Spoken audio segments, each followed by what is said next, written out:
ॐ भूर्भुवः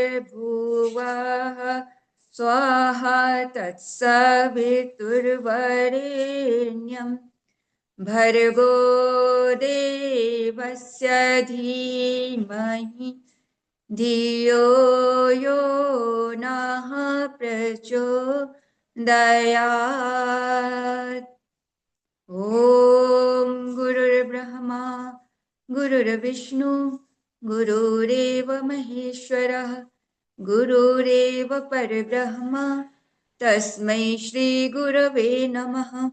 मातृवत् लाल्यत्री च पितृवत् मार्गदर्शिका नमोऽस्तु गुरुसत्तायै श्रद्धा प्रज्ञायुता च या।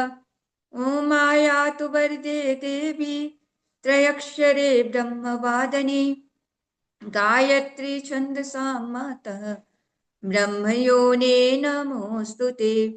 ओम श्री गायत्री नमः।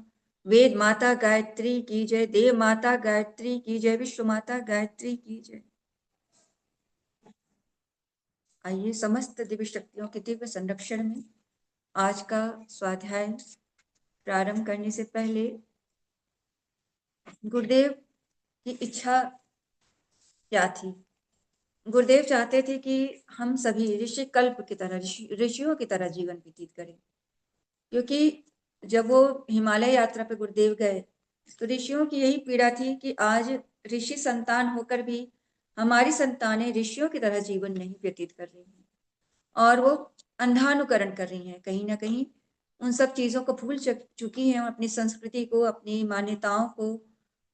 और यदि कुछ थोड़ा बहुत बचा भी है तो बस वो दिखावा जैसा है, चरित्र में नहीं है, चिंतन में नहीं है, व्यवहार में नहीं है। उनके घरों में भगवान की, ईश्वर की फोटो लगी है किसी भी रूप में, राम के रूप में, कृष्ण के रूप में, शिव के रूप में, परंतु उसमें चिंतन में वो चीजें नहीं आई, उस चरित्र में नहीं आया है। तो ये चिंता ऋषियों की थी और गुरुदेव ने उन्हें पूर्ण भरोसा दिलाया कि मैं ऋषियों के आंखों में आंसू नहीं देख सकता हूँ और मैं अपने बच्चों को ऋषियों की तरह जीवन व्यतीत करने के लिए कहूँगा। और उनकी ये कल्पना साकार करने के लिए ही गुरुदेव ने बहुत सारी पुस्तकें लिखी और ये प्रवचन माला के क्रम में ये पुस्तक है राम का नाम ही नहीं काम ही। तो हम राम का नाम कितना भी ले लें, यदि राम जैसे नहीं बन पाए, उनके जैसा चरित्र हमारा नहीं हो पाया, उनके जैसे सोच हमारे मन में नहीं आई, तो सारा जब बेकार हो जाएगा। जैसा कि एक सेठ जी ने एक बार कुमार विश्वास जी से कहा कि आप जो है मेरे घर में राम की कथा करने चलिए। तो और मैं बहुत दिनों से सोच रहा हूँ कि आपसे राम की कथा करवाऊंगा, परंतु क्या करूँ, 4 सालों से बड़ा तकलीफ में था और कुछ करा नहीं पा रहा था। तो उन्होंने कहा क्या तकलीफ हो गई थी। तो बोलते हैं कि 4 सालों से मेरे छोटे भाई से मुकदमा चल रहा था और मैं मुकदमे में जीत गया हूँ, उसको हरा दिया और मैं अब राम कथा कराना चाहता हूँ। तो वो हंसने लगे और उन्होंने कहा कि अपने छोटे भाई को हरा करके इतनी खुशी मिल रही कि राम कथा कराओगे, तो राम का चरित्र क्या जाने, क्या सीखा तुमने, क्या जाना। राम तो अ, अपने छोटे भाइयों की जीत में ही अपनी जीत समझते थे और उन्होंने सब कुछ त्याग दिया अपने भाइयों के लिए, अपने पिता की आज्ञा के लिए। और ये उन्होंने ही नहीं त्यागा, समस्त भाइयों ने अपने सारे सुख वैभव को त्याग कर दिया। आपके जीवन में राम नहीं आए, केवल आप राम की कथा कराना चाहते हो। तो ये बातें आज हमको देखने को मिलती हैं कि हम जीवन में केवल राम का उच्चारण तो जरूर करते हैं, परंतु आचरण में कहीं राम नहीं है। आइए हम आज गुरुदेव के इस प्रवचन के माध्यम से, बहुत ही अच्छी उनकी भाषा शैली है, साधारण बोलचाल की भाषा है और प्रश्न पूछते उत्तर देते हुए ये पूरी प्रवचन माला बहुत ही जो है रुचिकर है। इसके पूरे शब्द को हम लोग ग्रहण करें। आइए हम इसका अध्ययन करते हैं। जिन लोगों ने राम नाम लेना शुरू किया था, उससे पहले वे किस तरह की जिंदगी जी रहे थे। राम नाम लेने के बाद में, राम का भजन करने के बाद में वे ऋषि हुए थे कि नहीं हुए थे, अथवा उसी तरह के घटिया आदमी बने हुए थे। जिन जिन के नाम आप लेते हैं उनका हवाला दीजिए और यह बताइए कि जो राम नाम जप करते थे और उनके मंत्र में जो चमत्कार आ गया था, तो उनकी जिंदगी का क्रम क्या था? जिस गणिका का नाम आपने पहले लिया था, उसका उद्धार तो हो गया था। हाँ साहब, राम नाम लेने से गणिका का उद्धार हो गया था। अच्छा, तो आप यह बताइए कि गणिका जो थी, राम नाम जप करने के बाद में, राम नाम की दीक्षा लेने के बाद में वेश्यावृत्ति करती रही कि नहीं करती रही? नहीं साहब, फिर तो बंद कर दिया था। नहीं, बताइए, शायद करती रही हो। नहीं साहब, जिस दिन से उसने राम राम का नाम लिया, उस दिन से सेवा का काम करती रही और राम भक्त का उत्तरदायित्व उठाती रही। मित्रों, राम के उत्तरदायित्व के लिए यह आवश्यक है कि आदमी को ऋषिकल्प जीवन जीना चाहिए। ऋषिकल्प जीवन की ओर जितनी मात्रा में आप आगे बढ़ेंगे, उतनी ही मात्रा में चमत्कार आ जाएगा।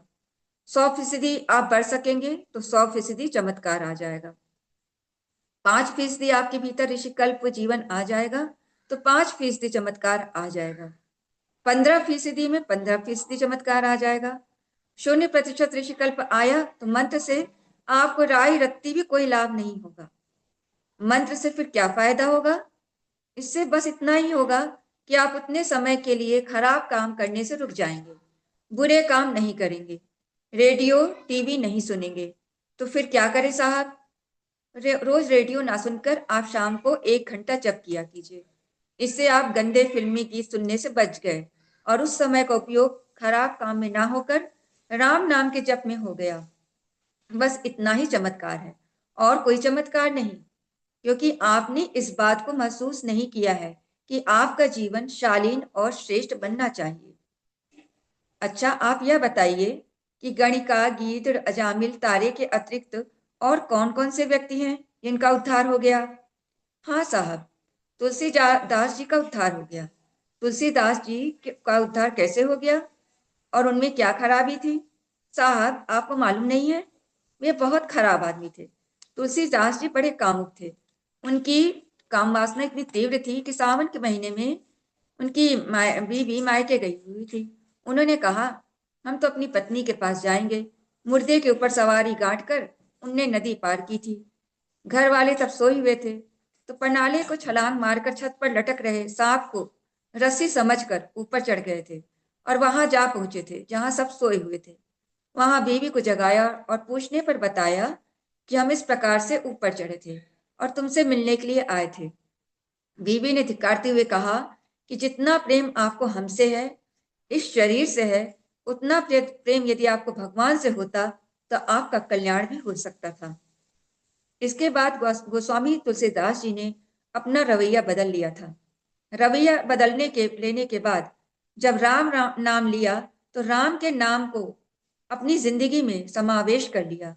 दोनों का समन्वय हो गया तो तुलसीदास जी का राम नाम चमत्कार भी दिखलाने लगा। कैसे? तुलसीदास चंदन से तिलक देत रघुवीर। तुलसीदास जी के पास तिलक देने के लिए रघुवीर स्वयं पहुंचे थे। तो महाराज जी, रामचंद्र जी हमारे पास भी आएंगे, आपके पास नहीं आएंगे। क्यों नहीं आएंगे? इसलिए नहीं आएंगे कि तुलसीदास जी ने राम के नाम को ग्रहण करने के पश्चात राम की रीति नीति से जीवन यापन किया था, इसलिए उनके जीवन में चमत्कार आ गया। आप तो केवल शब्दों का उच्चारण करते हैं और आपकी जिंदगी में उन तत्वों का समावेश नहीं करना चाहते।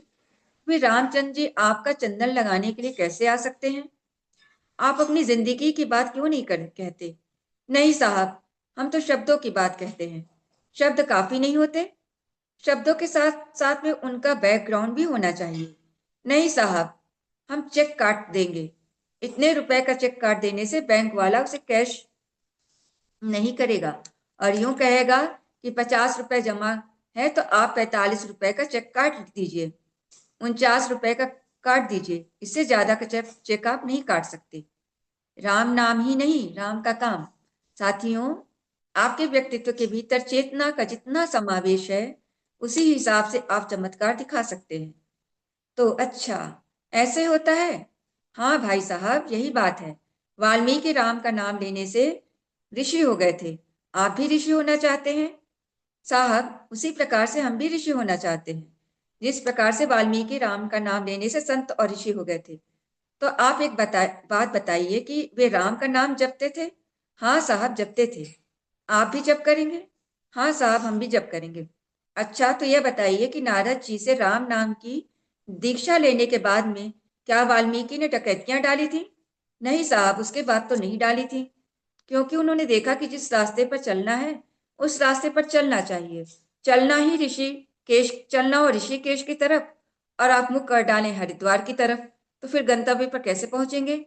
राम नाम का जप करना चाहते हैं तो जरूर राम के ढंग और तरीके, नियम और कायदे तथा मर्यादाएं हैं, उन्हें आप अख्तियार कीजिए। अगर आप नहीं कर सकते तो राम का नाम लेना बंद कीजिए। नहीं साहब, हमारी मर्जी तो ऐसी है जैसी रावण की थी। रावण बहुत मालदार बनना चाहता था और अपने बेटे पोतों के लिए दौलत जमा करना चाहता था। बेटे, मैंने समझ लिया कि आपका रास्ता कौन सा है। अभी आप किसका नाम ले रहे थे? नाम तो हम रामचंद्र जी का जो ले रहे थे। मेरी समझ में आपने गलती कर दी। आपको रावण का जप करना चाहिए था। क्या करना चाहिए था आपको? फिर हम आपको हमसे नया मंत्र पूछना चाहिए था। अगर आपका मकसद यह था कि हमको भी रावण के तरीके से मालदार और दौलतमंद होना चाहिए, और हमारी सारी की सारी ताकत, सारी की सारी अक्ल जो खर्च हो वह केवल 2 आदमियों के लिए होनी चाहिए, जिसमें हमारे बेटे और पोते के अलावा तीसरा शामिल नहीं हो सकता। अगर आपकी मर्जी यही थी तो फिर आपने राम के नाम के झमेले को क्यों डाला? जिस जगह जाना था उसका टिकट क्यों नहीं लिया? नहीं साहब, हमको तो हरिद्वार जाना था। तो भाई साहब, आपने ऋषिकेश का टिकट क्यों लिया? कलकत्ता जा रहे थे तो फिर आपने मुंबई का टिकट क्यों लिया? आपने गलती कर दी। अब आप स्टेशन बाबू से कहिए कि साहब, हमको कोलकाता का टिकट दीजिए। अगर आपने मुंबई का टिकट खरीद लिया था तो जाना था कलकत्ता, तो भी आप गलती करते हैं। इसमें पैसा भी जाएगा और परेशानी भी पैदा होगी।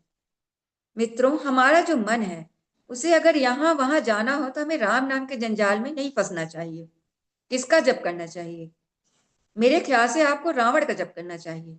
रावणाय नमः, कुंभकर्णाय नमः, मेघनादाय नमः, मारीचाय नमः, भस्मासुराय नमः, कंसाय नमः, हिरण्यकश्यपाय नमः, सहस्त्रबाहवे नमः, वृत्तासुराय नमः, महिषासुराय नमः आदि ये जप आपको करना चाहिए।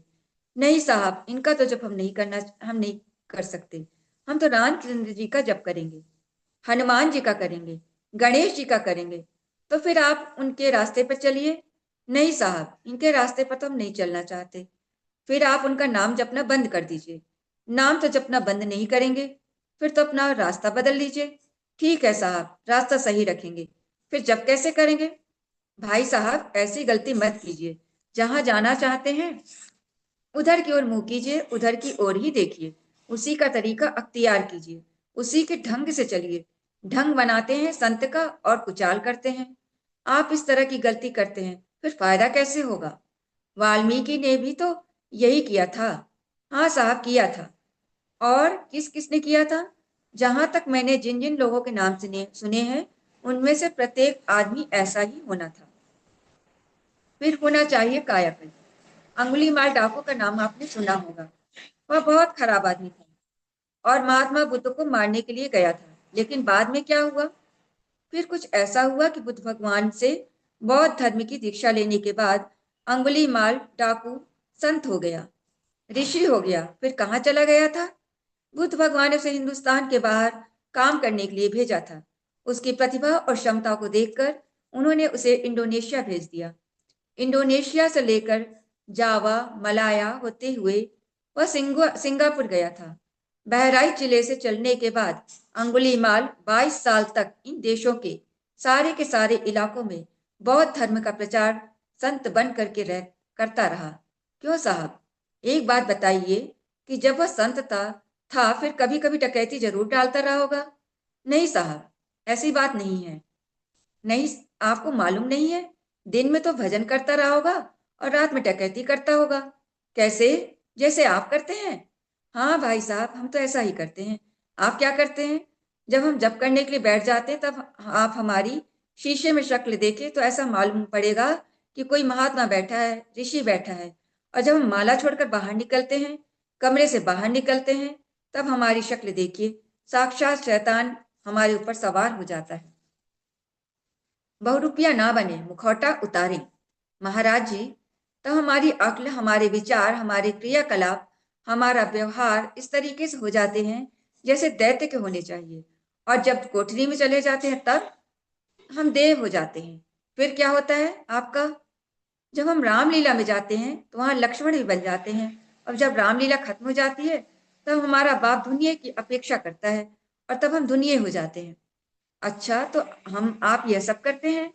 हाँ साहब, हमारा नाम बहुरूपिया है। बहुरूपिया कैसा होता है?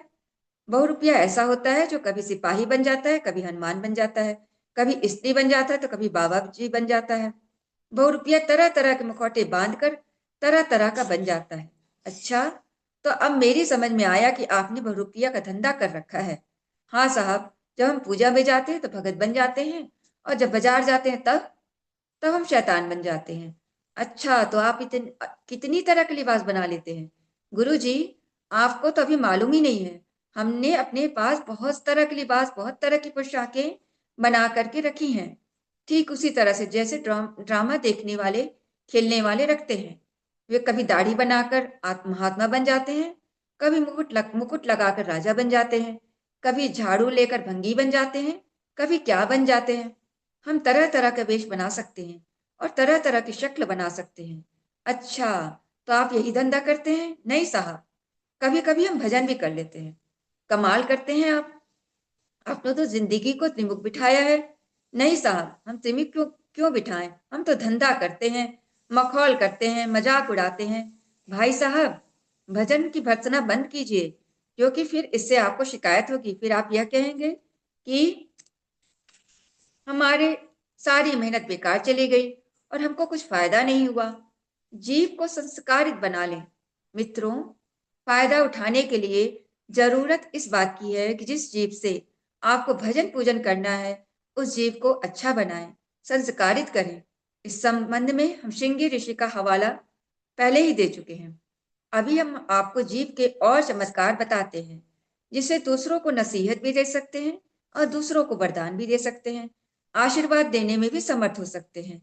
हम आपको इस चंद्रायण उपासना में, अनुष्ठान में जिस उपासना को सिखाते हैं, उसमें जीव पर अंकुश रखना भी सिखाते हैं। उस जीव के बारे में एक बार फिर आपको बताता हूँ। जिस राजा परीक्षित की बात आपसे कह रहा था, उस राजा के पीछे जब तक्षक लग गया था, तो प्रश्न यह उठा कि अब परीक्षित को क्या करना चाहिए। उस जमाने के मुताबिक यह तय हुआ कि राजा परीक्षित को भागवत की कथा सुननी चाहिए, इससे उनका उद्धार हो जाएगा।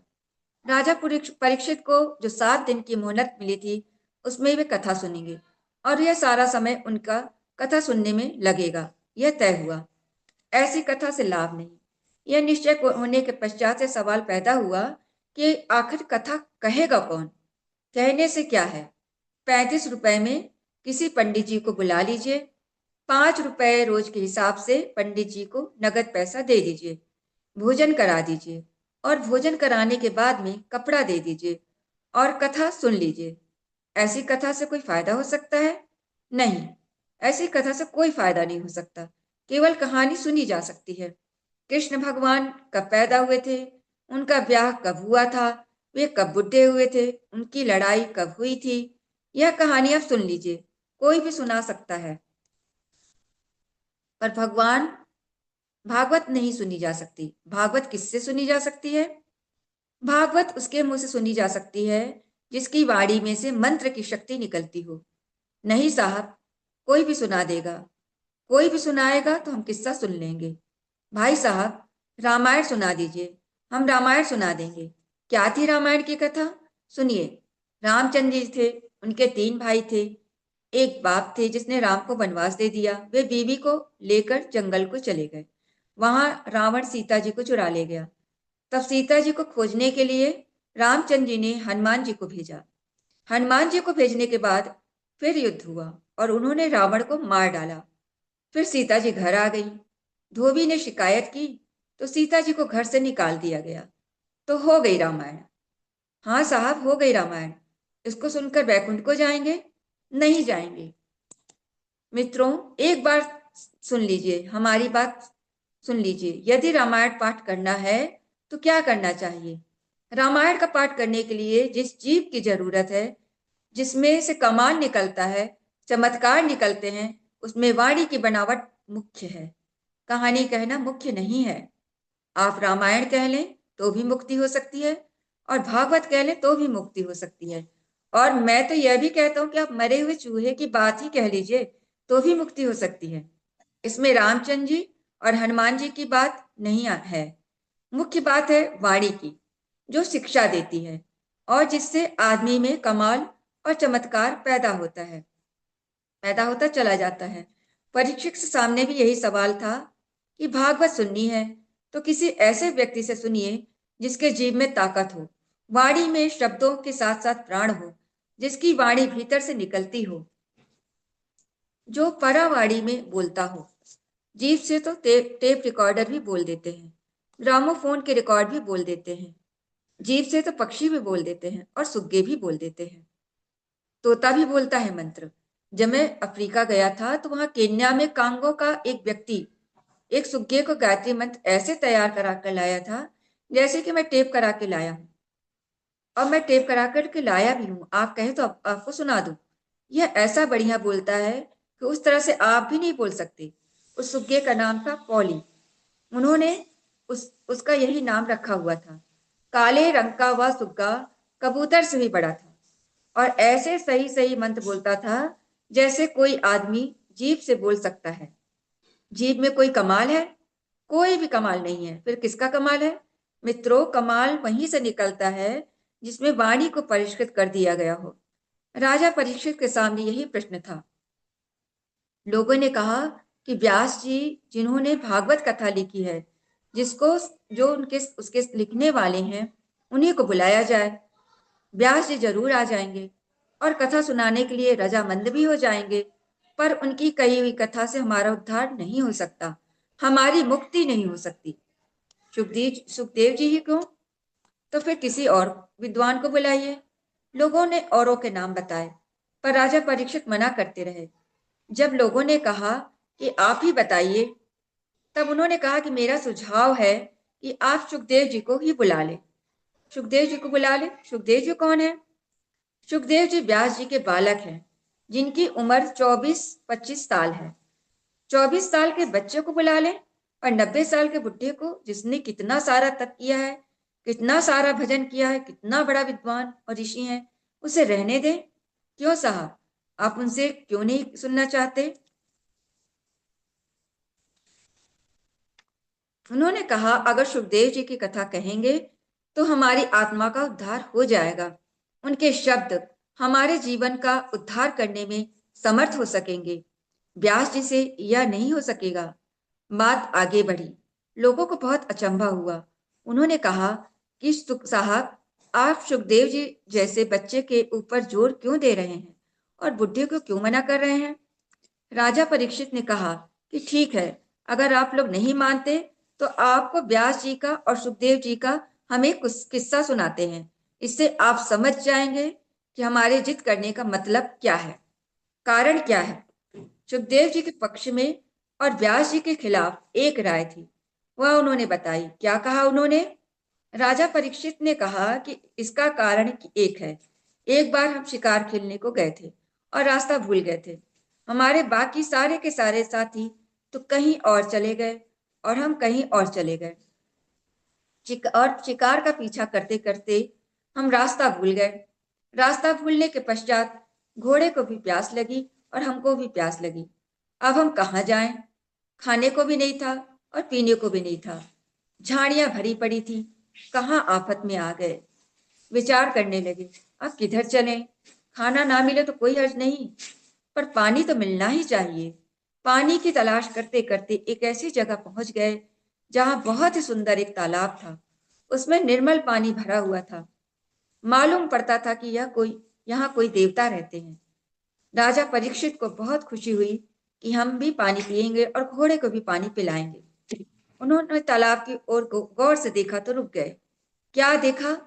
उस तालाब के भीतर सयानी कन्याएं नहा रही थी। कपड़े उन्होंने तालाब के बाहर रख दिए थे और नग्न होकर के तालाब में वो नहा रही थी।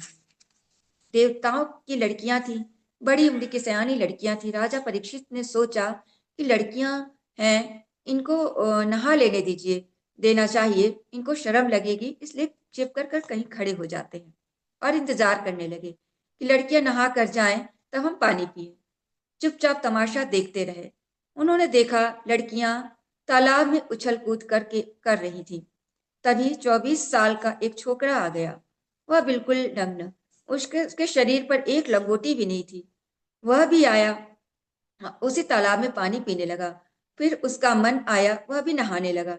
लड़कियां भी नहाती रहीं और लड़का भी नहाता रहा। दोनों वहीं नहाते रहे। नहा धो लेने के बाद लड़का चला गया। लड़कियों ने उस पर कोई ध्यान नहीं दिया। वे नहाती धोती रहीं, आपस में खेलती रहीं।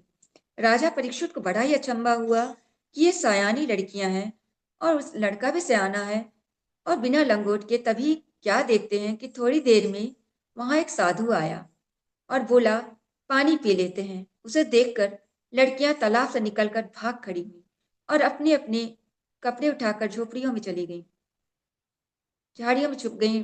लड़कियां घूर कर देखती रहीं कि बुढ़ा बैठा है कि चला गया। जब बुढ़ा वहां से चला गया तो बड़ी मुश्किल से लड़कियां झाड़ियों से बाहर निकली और देखा कि बुढ़ा तो नहीं, कहीं नहीं है। तब कपड़े पहन करके अपने घर चलने की तैयारी करने लगी। राजा परीक्षित फिर से अचंभित हुए कि वह बुढ़ा खाली पानी पी रहा था, नहा भी नहीं रहा था, सारे के कपड़े भी पहने हुए थे, तो भी लड़कियों की इतनी शर्म आई और जवान लड़के से कोई शर्म नहीं आई। उनका मन में असमंजस हुआ। राजन की जिज्ञासा, असमंजस होने के पश्चात में राजा परीक्षित ने अपना घोड़ा आगे बढ़ाया और कहा कि बच्चियों, तुम जा रही हो तो एक बात बताती जाओ, आप कौन हैं? आप कौन हैं? हम राजा परीक्षित हैं। अच्छा, पूछिए, हम आपकी बात का उत्तर अवश्य देंगे। परीक्षित ने कहा कि वह जवान लड़का नग्न होकर तुम्हारे साथ नहाता रहा, तुम्हें शर्म नहीं आई, और जब वह बुढ़ा पानी पी रहा था तुमको बहुत शर्म आई। तुमने उनके सामने नहाना बंद कर दिया और झाड़ियों में जा छिपी, क्या कारण है? उन्होंने कहा कि राजा परीक्षित, आप नहीं जानते कि ये कौन थे, आपको नहीं मालूम है, परंतु हमें मालूम है कि ये कौन थे। यह लड़का जो अभी नहा कर गया, उसका नाम था सुखदेव। सुखदेव को इस बात का ज्ञान नहीं है कि मर्द कौन होता है, औरत कौन होती है। इन्हें दोनों में फर्क का ज्ञान नहीं है। ये परमहंस थे, उनकी दृष्टि में कोई अंतर नहीं। हमने उनकी दृष्टि को देखा और पहचान लिया कि ये परमहंस हैं। इनको मर्द और औरत में कोई भेद मालूम नहीं पड़ता, इसलिए इनके साथ नहाने में हमको कोई ऐतराज नहीं है। इसलिए हम नहाए। लेकिन ये जो बुढ़े स्वामी जी आए थे, इनके पिता थे। इन स्वामी जी का तो किस्सा आपको मालूम नहीं है, हमें मालूम है। क्या है बताइए? उन्होंने कहा कि इनके खानदान वालों को इस बात की जरूरत हुई कि हमारा वंश डूब जाएगा, तो कोई ऐसा खानदान का आदमी होना चाहिए जो अपने खानदान वालों के साथ में रहे और बाल बच्चे पैदा हो जाएं। यहाँ पर पांडु की कहानी आ रही है, जो भारत महाभारत में कुरुवंश में हुई थी, कि जब पांडु को बच्चों की वंश की प्राप्ति नहीं हुई, तो नियोग के द्वारा व्यास जी ने के बच्चों, मतलब वहां पर अंबिका और अंबिका अंबालिका तीनों के द्वारा पुत्र हुआ था। तो यह प्रथा एक गलत ही प्रथा थी। तो उनको यह भागवत की कथा सुनाने के योग्य नहीं समझा गया। तो जबकि भागवत लिखने वाले कौन थे? व्यास जी ही थे, परंतु उनका चरित्र उज्जवल नहीं माना गया। तो वहां पर इसलिए कहा गया कि जब बच्चे पैदा नहीं हो रहे थे, तो खानदान वालों ने सोचा कि बच्चे कैसे होंगे, इसकी तलाश करें। तब इन्हीं स्वामी जी से कहा था कि बाल बच्चों के बिना जीवन तो बेकार है। स्वामी जी ने कहा, ठीक है स्वामी, ठीक है। स्वामी जी, व्यास जी चले गए। व्यास जी की वजह से रानियों की 3 संतानें हुई। एक का नाम था पांडु, एक का नाम था धृतराष्ट्र और एक का नाम था विदुर। ये तीनों भाई इन्हीं से पैदा हुए थे। तीनों रानियों से बच्चा पैदा करने के बाद वे भाग गए थे। ऐसे थे स्वामी जी। इन नंग रणंग सुखदेव के पिता। मंत्र नहीं, व्यक्तित्व प्रधान। राजा परीक्षित ने कहा कि तो फिर हमें इन स्वामी जी से कथा नहीं सुननी, इनकी कथा सुनने से कोई फायदा नहीं है। लोगों को उन्होंने यह किस्सा सुनाया और बताया कि कहानी कहना, मंत्र बोलना ही काफी नहीं है, वरन अक्षरों को उच्चारित करने वालों का जो व्यक्तित्व काम करता है, असल में वही चीज है। उसके बाद राजा परीक्षित ने सुखदेव जी को बुलाया। सुखदेव जी ने भागवत की कथा सुनाई।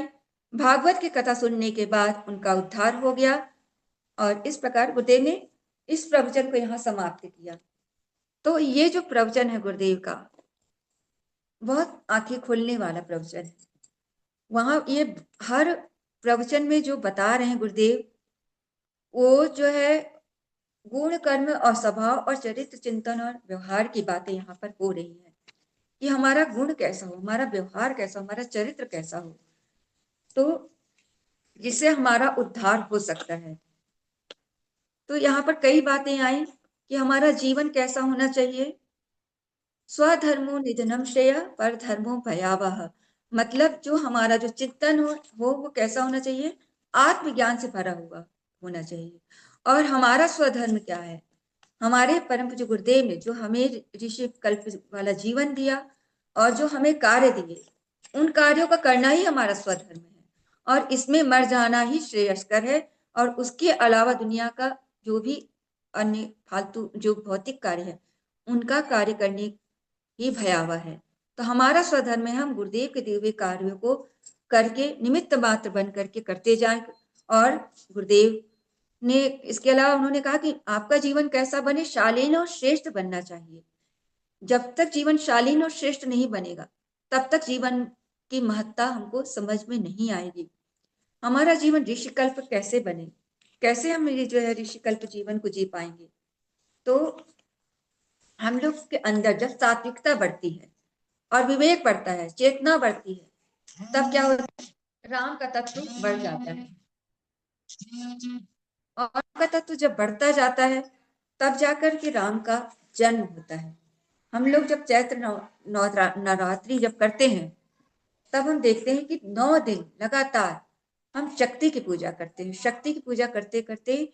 और वो शक्ति क्या है, उस शक्ति का प्रतीक है किसका, कई तरह की शक्तियां हमारे पास शक्तियां होती है, धन की, ज्ञान की, बुद्धि की, बल की, बहुत सारे तरह की शक्तियां होती है, पर शक्तियां हमारी बिखरी रहती हैं।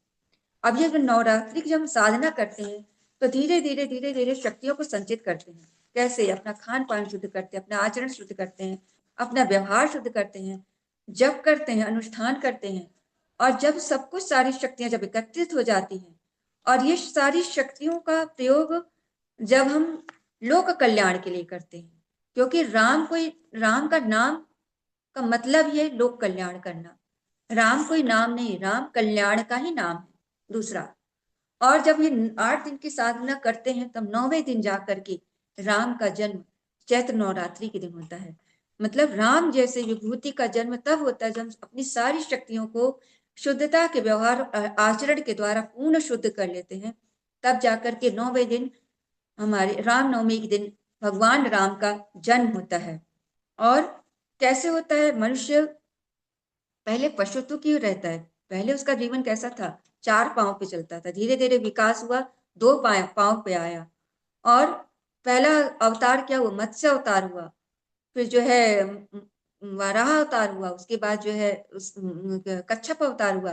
क्रमशः क्रमशः जाकर के राम जी का जब अवतार होता है, तब वह पूर्ण अवतार कहलाता है।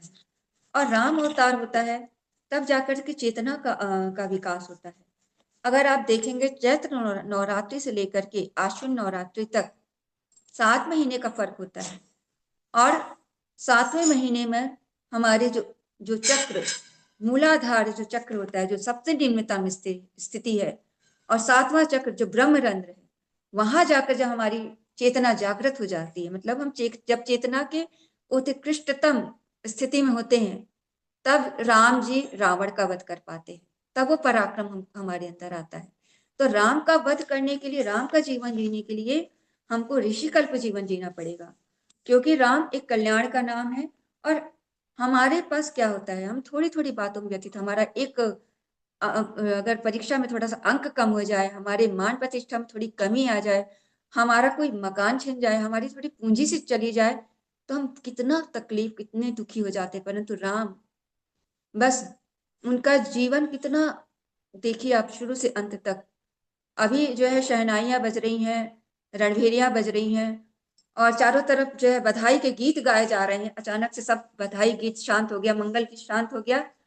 और जिस राम को राजपाट देने के लिए दशरथ जी तैयार थे, अचानक से कौशल्या के माता के कमरे में राम जी जाते हैं। तो माता पूछती हैं, क्यों अचानक से सारे मंगल गीत बंद हो गए, मशालें क्यों धीमी पड़ गई, सारी बधाई गीत क्यों गाना बंद हो गया। तो राम जी बिल्कुल ये नहीं कहते कि दशरथ हमें पिताजी ने अब राजपाट नहीं मिलने वाला, राज्याभिषेक नहीं होने वाला, अब तो मुझे वनवास जाना होगा, वनगमन करना होगा माता। उन्होंने कहा कि नहीं, पिता दीन मुने मोहि कानन राजू।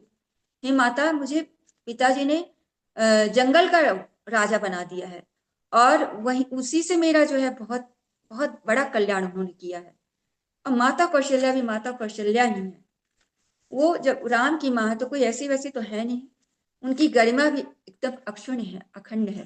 वो क्या बोलती है कि यदि पिता की आज्ञा होती तो मैं शायद मना भी कर देती, परंतु इस आज्ञा में यदि माँ का भी स्वीकृति है, तब तो तुमको बिल्कुल ही वनवास जाना होगा, और इसी में तुम्हारा मंगल है। वो कितनी वो माँ की गरिमा, माता कौशल्या की गरिमा, वो एक भी बार ये नहीं कह रही है कि अरे तुम्हारा तो राज्याभिषेक होने वाला, तो माता ने ऐसा वचन क्यों कहा। वो कह रही है कि अगर से माता की सहमति है तो ये और ज्यादा खुशी की बात है कि बिल्कुल जाओ, ये तो बड़ी प्रसन्नता की बात है। अब उसके बाद आते हैं लक्ष्मण जी। वो अब माता सुमित्रा से वो अनुमति लेने के लिए आ रहे हैं कि माँ मुझे जो है जाना है।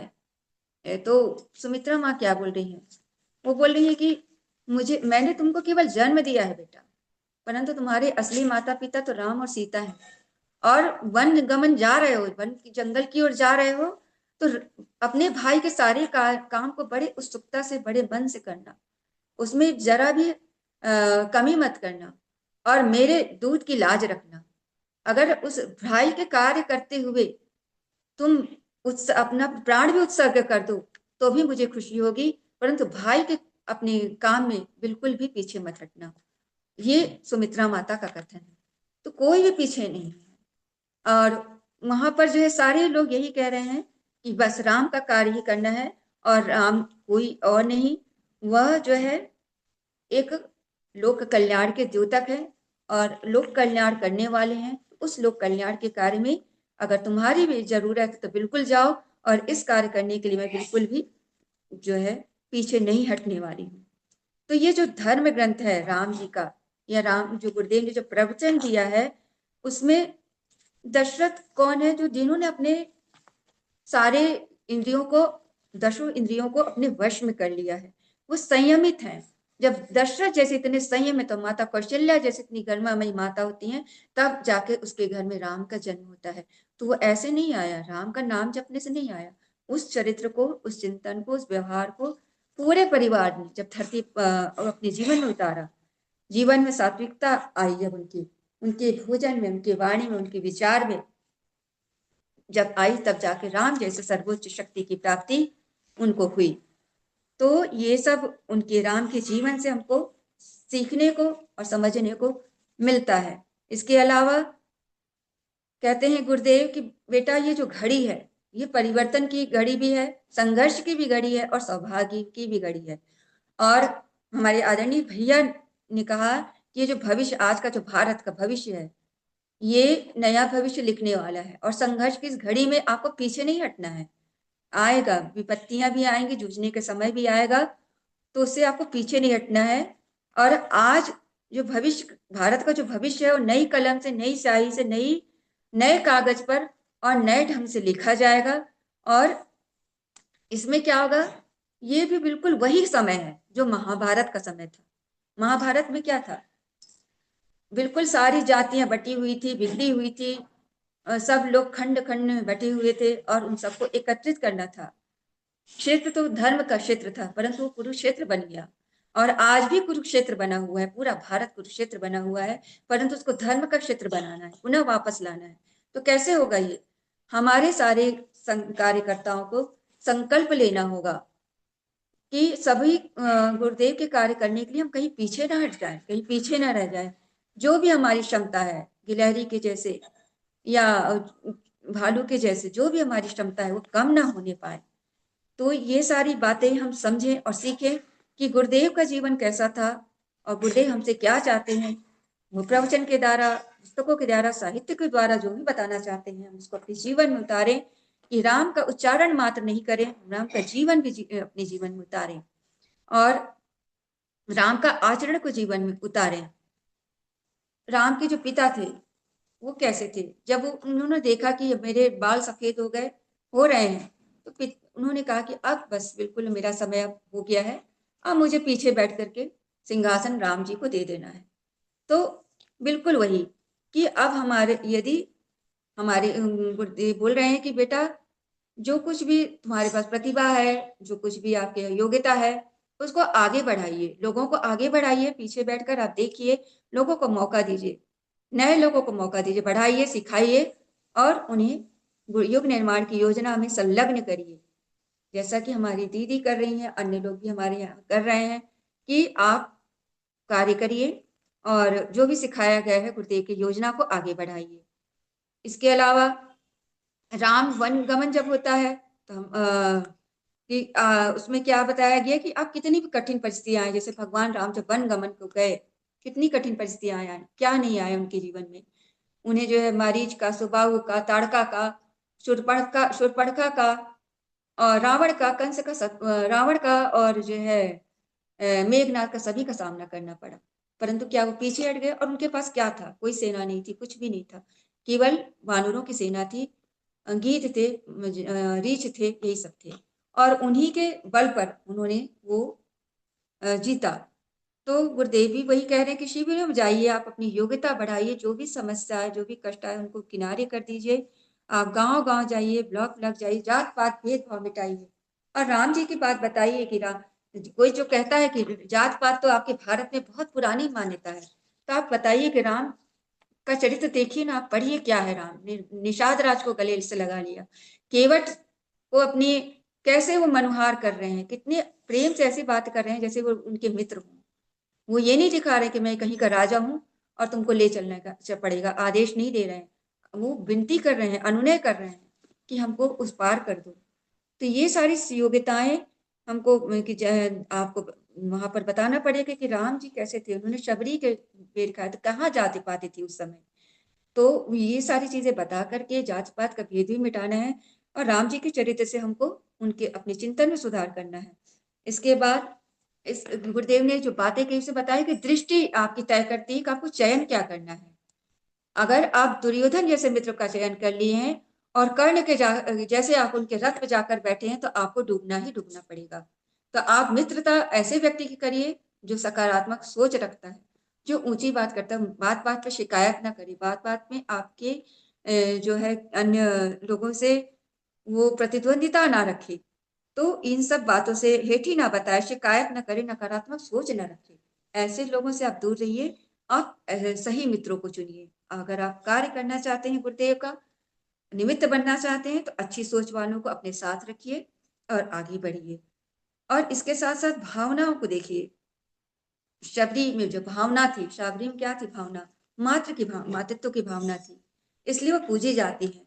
और शूर्पणखा में क्या भावना थी? वासना की भावना थी, इसलिए हर रामलीला में उनकी नाक काटी जाती है। बताया जाता है कि वासना कभी नहीं जीतती है, हमेशा भावना ही जीतती है। और माँ जैसा जब हम मातृवत सर्वभूतेषु देखते हैं, तभी जाकर के वो जो है चिंतन स्वीकार हो पाता है। तो ये सारी बातें हम सीखें और हम भगवान राम की तरह अपने गुरु गुरु कार्य को करें। सहायता और सहयोग तो उनका मिलेगा ही मिलेगा। जैसे कि सुमित्रा माता ने कहा कि माता पिता तो तुम्हारे भगवान राम और सीता है, तो हमारे माता पिता भी कौन है? परम पूज्य गुरुदेव और वंदनीय माता जी हैं। भले हम किसी और माँ के रूप से जन्म लिए हो, परंतु आज हम गुरुदेव के कार्य के लिए यदि हम चलते हैं, तो हमारी सुरक्षा कौन करता है? गुरुदेव और माता जी ही करती हैं। तो जब भगवान राम वनवास को जाने लगे, तो माता कौशल्या ने क्या प्रार्थना की? उन्होंने कहा कि हे सूर्यदेव, तुम शीतल छाया कर देना, क्योंकि मेरे राम बहुत विश्व के कल्याण के लिए निकल रहे हैं। और उन्होंने वन देवी से कहा, हे वन देवी, इन्हें कांटों से इनकी सुरक्षा करना। हे वरुण देवता, आप इन्हें जल में कभी मत डुबोना। हे दिक्पालों, आप भटकने मत देना है रास्ते, क्योंकि जंगल में जा रहे हैं राजकुमार ने रास्ता नहीं देखा है, तो आप भटकने मत देना। और सारा कुछ उन्होंने कहा। उन्होंने कहा, बेटा धर्मो रक्षते रक्षता, यदि तुम धर्म की रक्षा करने के लिए निकले हो तो तुम्हारी रक्षा धर्म ही करेगा। तो ये सारी बातें यहाँ पर कह रही हैं कि गुरुदेव की का भी यही कथन है कि राम का जो जीवन है उससे आप यही सीखिए, यदि आप गुरु कार्य के लिए निकले हैं तो कष्ट कठिनाइयां भी नहीं आएंगी गुरुदेव की कृपा से। यदि थोड़ी बहुत आती हैं तो हम राम के जीवन से सीख लेकर के और आगे बढ़ें, क्योंकि हमें जो इतिहास है, इतिहास की पृष्ठभूमि से हम सीख लेते हैं और भविष्य को संवारने के लिए वर्तमान में कार्य करते हैं। तो यही बात हमको भी सीखना है कि राम काज के लिए हमको उत्सर्ग होने के लिए बिल्कुल सतत हम उतर जाएं और ऋषि कल्प का जीवन हम जिए और ऋषि कार्य करने के लिए आगे रहें। और इसके अलावा हमारे जीवन में, जैसे कि राम के जीवन में कभी क्रोध नहीं था, और यदि क्रोध था तो कैसा था, बिल्कुल मातृवत था। जैसे माँ क्रोध दिखाती है कि बस बच्चा बहुत बदमाशी कर रहा है तो क्या बोलती है, कहाँ है डंडा, कहाँ है वो, लाओ मैं मारूंगी उसको। मतलब माँ खोजते रहती है और डंडा कभी नहीं मिलता जिससे उसको अपने बच्चे को मारना है। तो ये क्या है, बस केवल उसको डराना चाहती है अपने बच्चे को कि बेटा तू ऐसा नहीं करेगा तो ऐसा हो जाएगा। तो बिल्कुल वैसे ही उनका राम जी का जीवन है। जब वो समुद्र के किनारे जाते हैं तो क्या बोलते हैं कि जो है, यदि हे समुद्र, तुम मुझे रास्ता दो, नहीं तो जो है मैं तुमको ये एक धनुष से, विष से भरे हुए धनुष से जब तीर चलाऊंगा तो पूरा समुद्र सूख जाएगा, सारी मछलियां मर जाएंगी, तुम्हारा तुम्हारा पूरा परिवार समाप्त हो जाएगा। और लक्ष्मण से कहते हैं, लक्ष्मण आनो विषि कृषाणु, मतलब विष विष से भरा हुआ धनुष लाओ और इसको मैं सूख डालूंगा। तो ये राम जी क्या समर्थ नहीं है जो लक्ष्मण से तीर धनुष मंगा रहे हैं कि जाओ धनुष लेकर आओ? नहीं, वो केवल एक डरा रहे हैं। वो बिल्कुल किसी का जो है अकल्याण नहीं चाहते, वो सबका भला चाहते हैं। वो समझाना चाहते हैं कि यदि तुम ऐसा नहीं करोगे, तुम ऐसा, मतलब वो एक उनका जो कहने का जो भाव है एक माता के जैसे है। और तुरंत फिर समुद्र हाथ जोड़कर खड़ा हो जाता है कि प्रभु राम, आपका ही तो पूरी, आपकी तो पूरी दुनिया है, और आपको मैं क्या जो है अनुमति दूंगा दूंगा, आप तो सर्व समर्थ हैं। तो हमारे गुरुदेव सब समर्थ है, सब कुछ कर सकते हैं, उनको कोई जरूरत नहीं हमारे कार्य हमसे सहायता लेने की, परंतु वो श्रेय देना चाहते हैं, इसलिए वो कार्य ऐसा करना चाहते हैं। दूसरी, राम के जीवन में क्रोध नहीं है दूसरी जगह तब दिखता है जब जामवंत जामवंत ने उनका, जब रीछ रीछ का, जो कि उनके जटायु जटायु जो कि सीता जी का पता, सीता जी के लिए उन्होंने रावण से युद्ध किया, और रावण से युद्ध करते करते जटायु मर गए। तब राम जी रोने लगे कि मैंने, और रोने लगे और उन्होंने कहा कि ये पिता, उन्होंने पिता की तरह उनको कहा, ये तात, मैं अपने पिता का तो मैंने दाह संस्कार नहीं किया, परंतु मैं आपको अपने पिता की तरह मानता हूँ और मैं आपका दाह संस्कार करना चाहता हूँ। और उन्होंने बड़े विधिवत दाह संस्कार किया। तब जटायु मरने से पहले उन्होंने कहा कि हे राम, मैं तो मृत्यु लोक जा ही रहा हूँ, और मैं तो अब मर ही रहा हूँ और जा रहा हूँ परम धाम, तो क्या मैं वहां जाकर दशरथ जी से बताऊं कि आप किस तरह से सीता, आपका अपहरण हो चुका है, आप और आप सीता की खोज में निकल चुके हैं? तो राम जी ने क्या उत्तर दिया, उन्होंने कहा, यदि मैं राम हूं तो आपको बिल्कुल ये उत्तर देने की जरूरत, आपको ये बताने की बिल्कुल आवश्यकता नहीं है कि आप बताइए कि सीता जी कहीं उनका अपहरण हुआ है, हरण हुआ है। आप, अगर मैं राम हूं तो स्वयं रावण अपने पूरे खानदान के साथ उस मर करके उस धाम में जाकर स्वयं बताएगा कि मैंने कितना निम्न कृत्य किया है, जिसके कारण मैं पूरे परिवार और खानदान के साथ आज मैं यहाँ पर इस लोक में आ गया हूँ।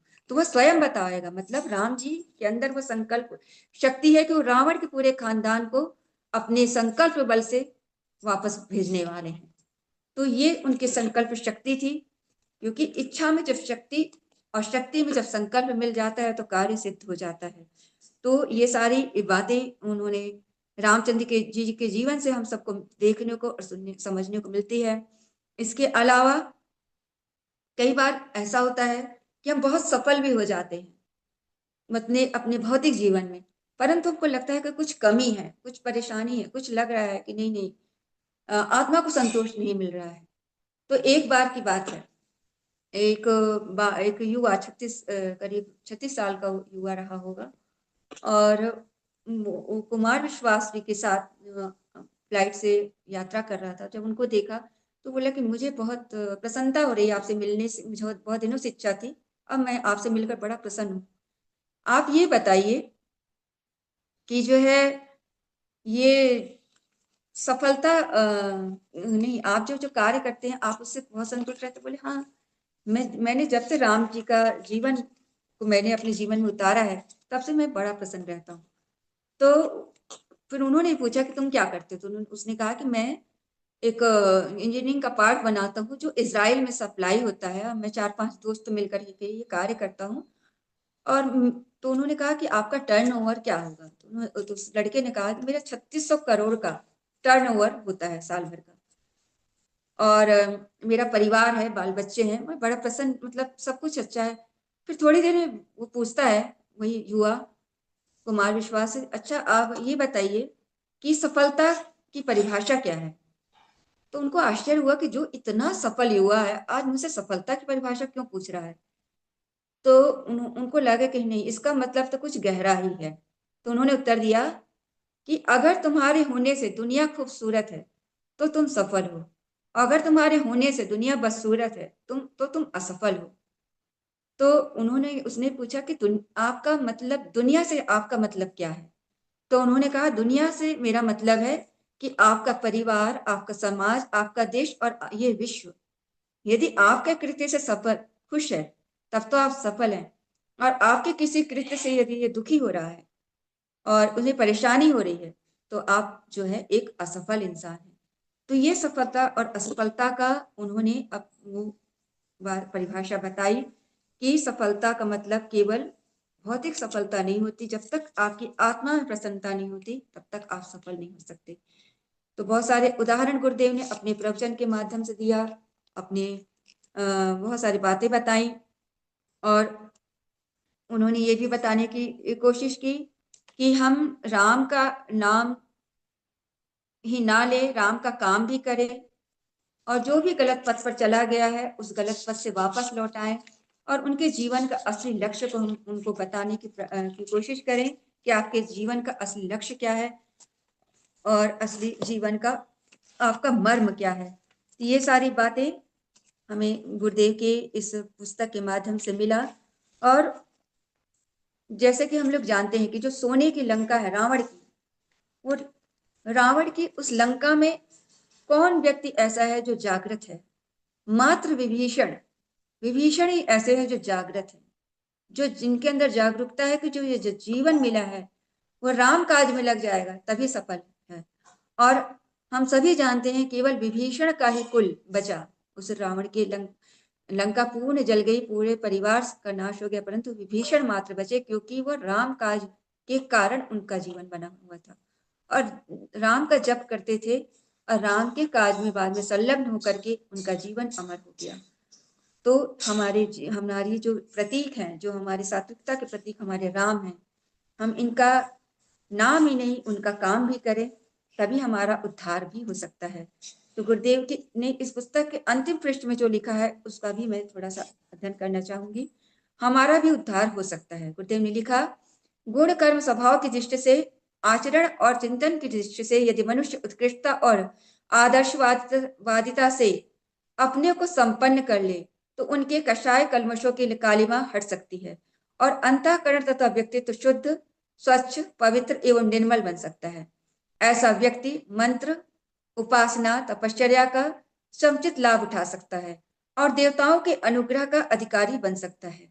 जब तक यह पात्रता न हो तब तक उत्कृष्ट वरदान मांगने की दुर्दर्शिता ही उत्पन्न न होगी और साधना के पुरुषार्थ से कुछ भौतिक लाभ मिल भी जाए, देवत्व का एक कण भी उसे प्राप्त ना होगा।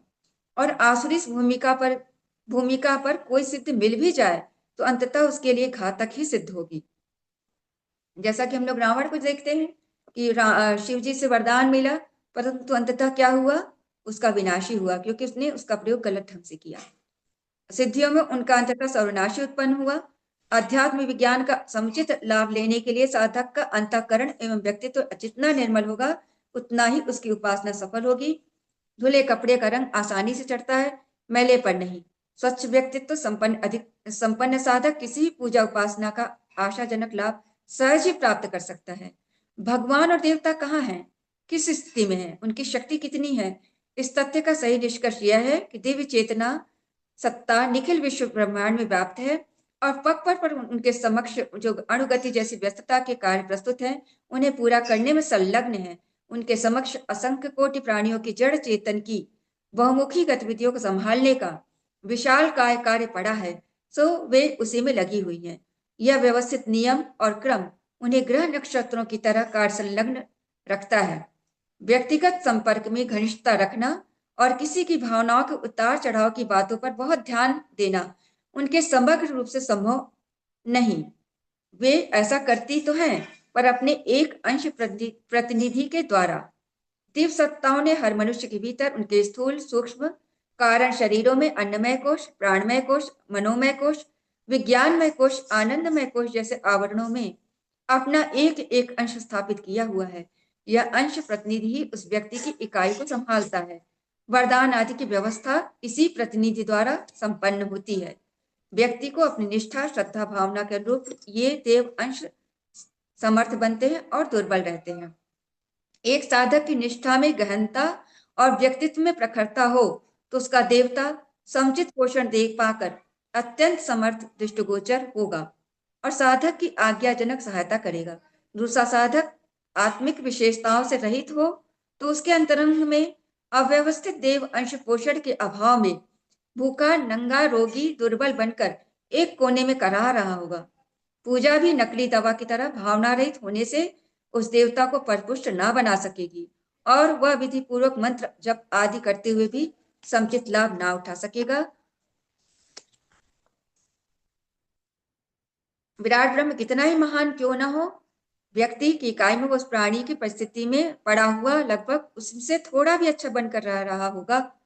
अंतरात्मा की पुकार निश्चित रूप से ईश्वर की वाणी है, पर वह अंतःकरण में समान रूप में प्रबल नहीं होती।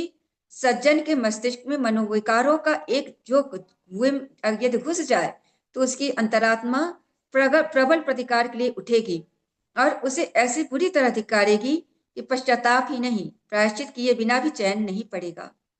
और इसके विपरीत यदि दूसरा व्यक्ति जो निरंतर क्रूर कर्म ही करता रहता है, उसकी अंतरात्मा यदा कदा बहुत हल्का प्रतिवाद करेगी और वह व्यक्ति उसे आसानी से उपेक्षित करता रहेगा। दोनों की अंतरात्मा प्रकृति एक सी है, दोनों ही अपना कर्तव्य निभाती हैं, दोनों की स्थिति सर्वथा भिन्न है। सज्जन ने सब प्रवृत्तियों को पोषण देकर अपनी अंतरात्मा को निर्मल बनाया है और उसकी प्रबलता कभी श्राप प्रदान के चमत्कार भी प्रस्तुत कर सकती है, पर दूसरे ने अपनी आत्मा को पद दलित करके उसे भूखा रखकर दुर्बल बनाया है। वह न तो प्रबल प्रतिरोध कर पाता है और न कभी उसके द्वारा ईश्वर की पुकार आदि की जाए तो उसका कुछ प्रतिफल निकल कर आता है। इसी रामकृष्ण परमहंस की काली ने विवेकानंद को आत्मशक्ति से संपन्न बनाकर उन्हें महामानव की पंक्ति में लाकर खड़ा कर दिया और दूसरे तांत्रिक अघोरी कापलिक ओझा उसे काली देवी से झाड़ फूंक के छिटपुट प्रयोजन ही पूरी कर पाते हैं। विराट महाकाली एक है, पर रामकृष्ण परमहंस के अंतरंग में परिपोषित काली अंश की क्षमता उनके अनुरूप थी और ओझा अघोरी लोगों की काली बहुत दुर्बल थी और ओछे किस्म की होती है। अर्जुन के कृष्ण की सामर्थ्य अलग थी, मीरा सूर्य के कृष्ण अलग थे और रासलीला करने वाले पुजारियों के कृष्ण अलग हैं। आकृति प्रतिमा दोनों की एक सी हो सकती है, पर सामर्थ्य में असाधारण अंतर होगा। यह अंतर उन साधकों की आंतरिक स्थिति के कारण विनिर्मित हुआ होता है। इसके साथ ही आज का स्वाध्याय समाप्त होता है। आज मैं आपकी अपनी वाणी को विराम देती हूँ। धन्यवाद दीदी। आगे के क्रम को आप धन्यवाद दीदी बहुत बहुत। अ, आज के हमारे स्वाध्याय था केवल राम के नाम नहीं बल्कि उसके काम, इस पर था। और इसमें हमने राम जी के चरित्र को समझने का प्रयास किया, जो उनके वास्तविक चरित्र, जिस प्रकार से दीदी ने यहाँ पर बताया कि आज नाम लेने वालों की संख्या में तो वृद्धि हो ही रही है। इसमें एक मूल बात यह आया है कि जब हम राम का नाम लेना शुरू करते हैं तो हमारे जितने अंदर में जो अवगुण रहते हैं, क्या उसको हम छोड़ रहे हैं क्या?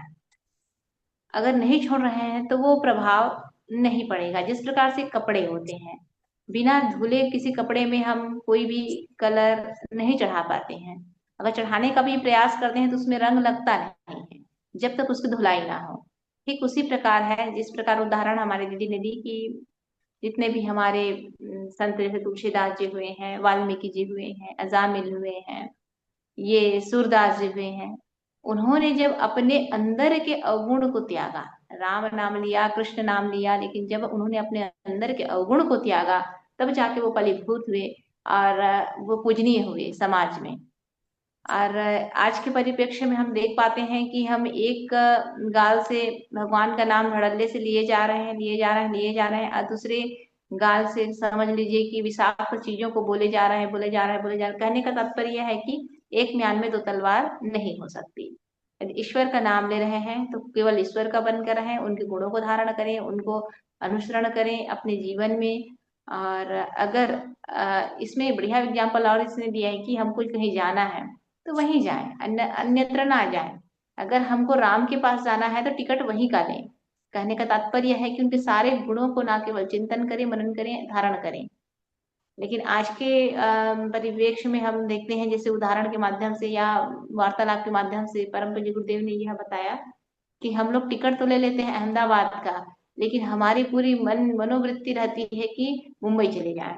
तो इस कंडीशन में, ऐसी स्थिति परिस्थिति में जो हमको मिलना चाहिए या जो चाहिए या जो हम बोल रहे हैं वो हमको प्राप्त नहीं हो पाता है। और सही मायने में अगर देखा जाए तो आज का यही है, आज ज्यादातर यही चीज चल रहा है। हमको बड़ा आनंद आता है भागवत कथा करने में।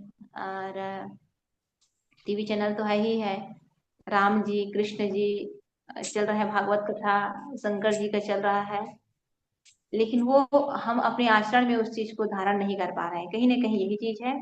और एक लाइन बढ़िया आया था, धर्म क्षेत्र और कुरुक्षेत्र आया है। पहले जो था धर्म क्षेत्र के बारे में दीदी ने जैसे कहा कि कुरुक्षेत्र था, उस धर्म क्षेत्र में परिवर्तन करने का प्रयास किया गया। और आज का जो परिवेश है वो कम्प्लीटली पूरी तरह से अगर देखा जाए तो कुरुक्षेत्र बन गया है। तो उसको पुनः धर्म क्षेत्र में परिवर्तन करने का प्रयास किया जा रहा है और करना है हमको। हर एक व्यक्ति को अपने अपने धर्म जो है उसकी सम्मान करना है। कहने का मतलब है, एक नारी का धर्म क्या है, एक टीचर का धर्म क्या है, एक मनुष्य होने का धर्म क्या है, और अपने सारे रिश्ते नाते को, उस रिश्ते नाते में हमारा धर्म क्या है। भारत को देखना है कि भारत के नागरिक होने का हमारा धर्म क्या है।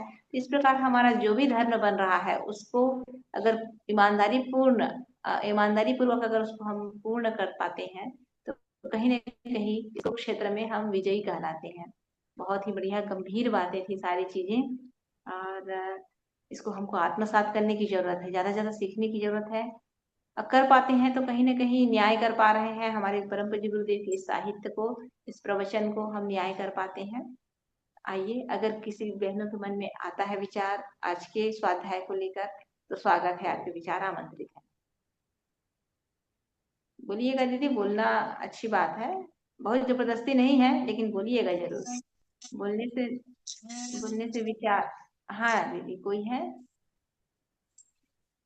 हमारे विचार बाहर आते हैं और साथ ही साथ वाक क्षमता भी बढ़ती है, सोचने विचारने की क्षमता बढ़ती है।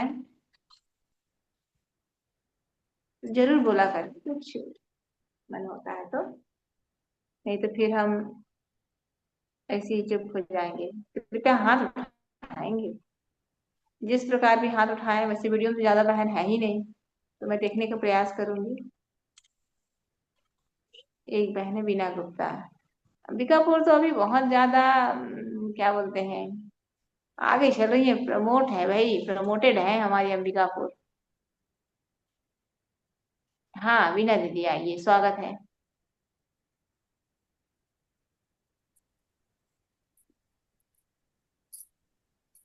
प्रणाम दीदी, सभी बहनों को हाँ प्रणाम। प्रणाम आपको भी।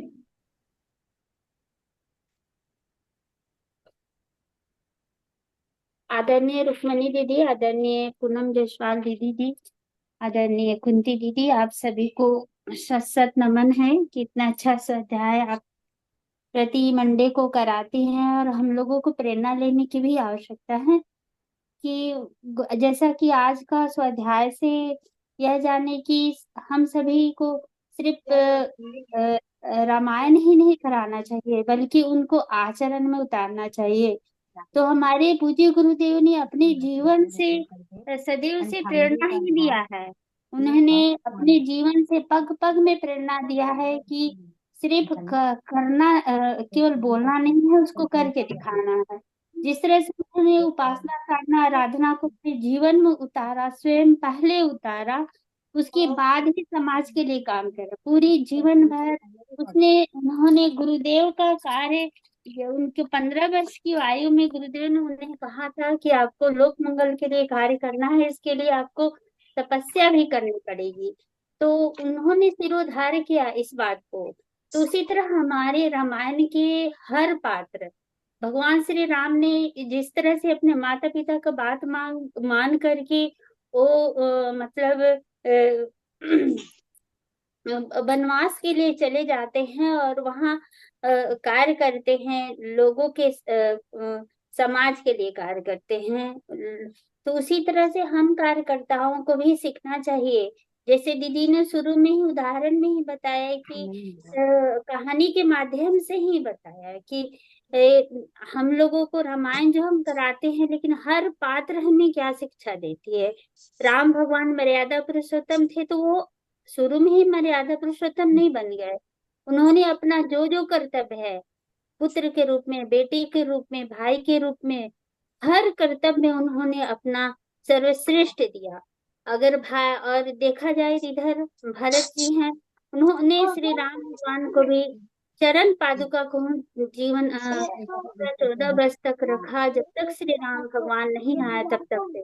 तो कहने का मतलब यही है, गुरुदेव यही बताना चाहते हैं कि हमारे जितने भी कार्यकर्ता हैं वो हनुमान स्तर का काम करे, श्री राम के जीवन से प्रेरणा ले, और उनकी जैसे माता कौशल्या और जितने भी रामायण के सभी पात्र हैं, वो सभी कुछ ना कुछ हमें शिक्षण दे रही है।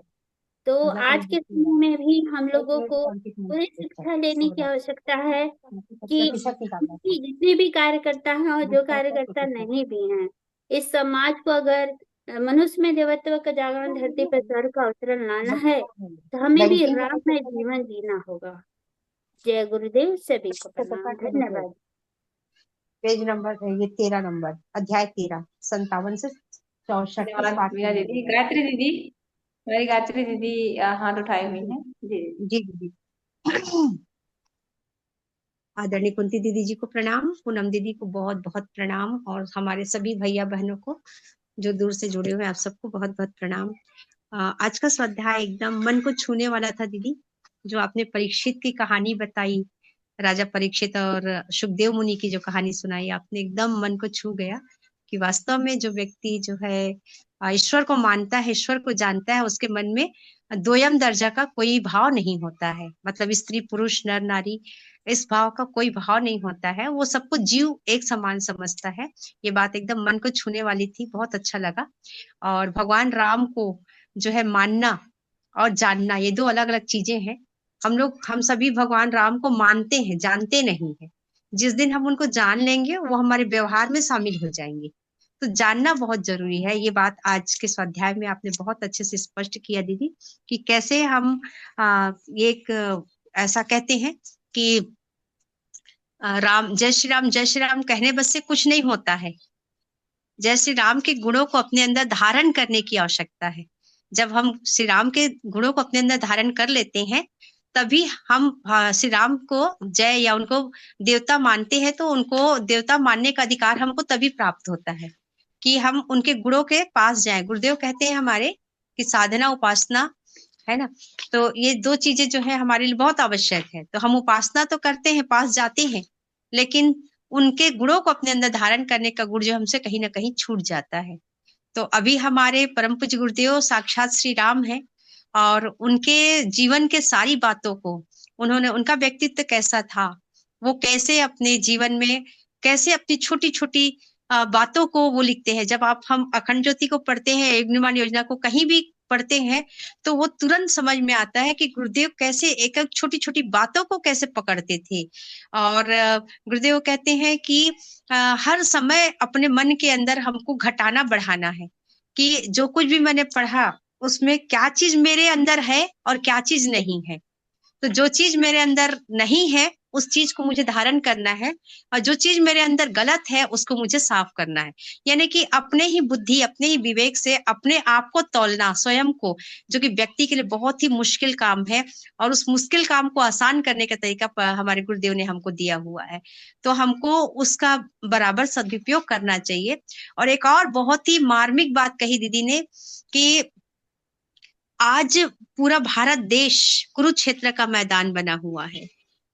एकदम सही बात कही दीदी ने। हर जगह आप देखिए, कहीं भी देखिए, कहीं धर्म के लिए लड़ाई, तो कहीं जाति के लिए लड़ाई, तो कहीं भाषा के लिए लड़ाई, तो कहीं ये अंदर अंदर कहीं ना कहीं भारत सुलग रहा है, भीतर भीतर कहीं ना कहीं भारत सुलग रहा है। तो कहीं संविधान में अधिकार की लड़ाई है, तो कहीं कर्तव्य की लड़ाई नहीं दिखती, केवल अधिकारों की लड़ाई दिखती है। कहीं ना कहीं भारत के अंदर में सुलग रहा है, और ये कुरुक्षेत्र बन गया है, और उसको धर्म क्षेत्र बनाना है। एक बहुत बड़ी जिम्मेदारी है दीदी, आपने जैसा बताया वाकई में सोचनी है कि एक बहुत बड़ी जिम्मेदारी गुरुदेव ने हमको दिया है। और एक बात और है, गुरुदेव ऐसा भी कहते हैं कि तुम मेरा काम नहीं करोगे तो कोई बात नहीं, मैं कहीं ना कहीं से अपना काम करवा ही लूंगा। और ये चीज एकदम दिख रहा है।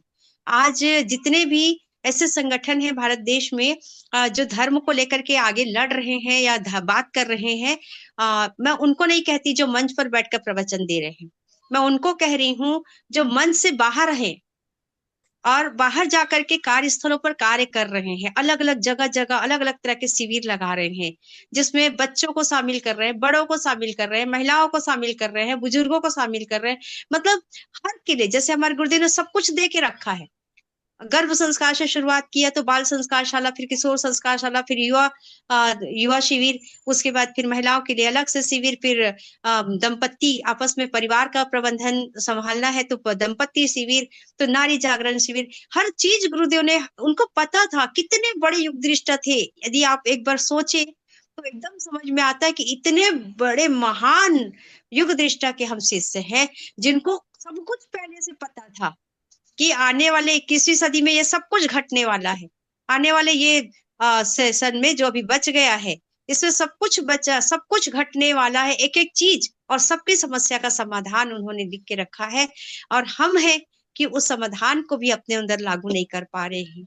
वो दिया हुआ एक गणित दिया है, उस गणित का हल भी हमारे सामने रख दिया है, लेकिन हम उस गणित का, उस हल को भी हम अपने अंदर नहीं ले पा रहे हैं।